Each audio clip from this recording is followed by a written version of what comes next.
Alright, we've got the Google Pixel 7a released a few days ago and it cost about 499 USD. But if you're here in Canada, that will cost you about $676.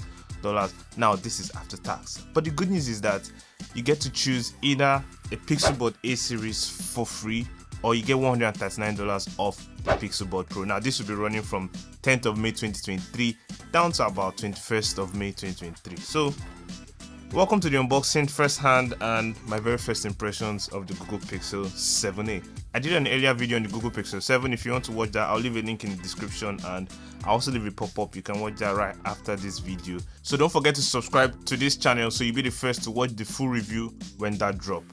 Okay, I'll take this lid off. Let's unbox this and see what we get inside the box. Honestly, I'm not expecting any sort of Easter eggs, but I just like you to see firsthand what you get when you get your brand new Pixel 7a. So straight out of the box, we first get the phone. We also get a USB-C cable, a quick switch adapter, and a SIM ejector too. Then we have some documentation, and that's pretty much it. Not like we're expecting anything much. The back is made of plastic. It is also IP68 dust and water resistance, which is a plus. It has a 6.1-inch OLED display, a 9mm slim look, and the color I have here is the ocean blue. You know how I love my blues and yellows. But what you should also know is that it comes with the coral, charcoal, and the snow. But the coral, you can only get that when you order it online. Now let's take a little bit at the back and look at what we have here with the camera setup. At the back, we have something similar with the Pixel 7, having a 64 megapixel primary display and a 30 megapixel ultra wide. For the front facing camera, we have a 30 megapixel front camera, and all of these cameras are able to shoot 4K.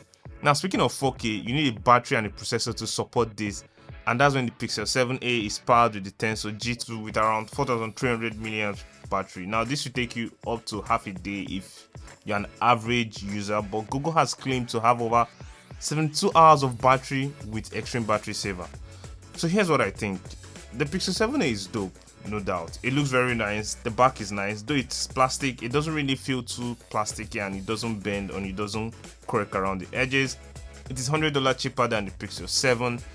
But why would Google make such an amazing phone for $100 cheaper? What's the catch here? I will be using this phone as a daily driver starting from today, and I'll be able to find out why this phone is $100 cheaper to help you decide if this will make it a best budget or rather a best buy for you. Best Buy is not sponsoring this video, but they should anyway. Like and subscribe to the channel so you'll be the first to watch the full review when that drops. See you then.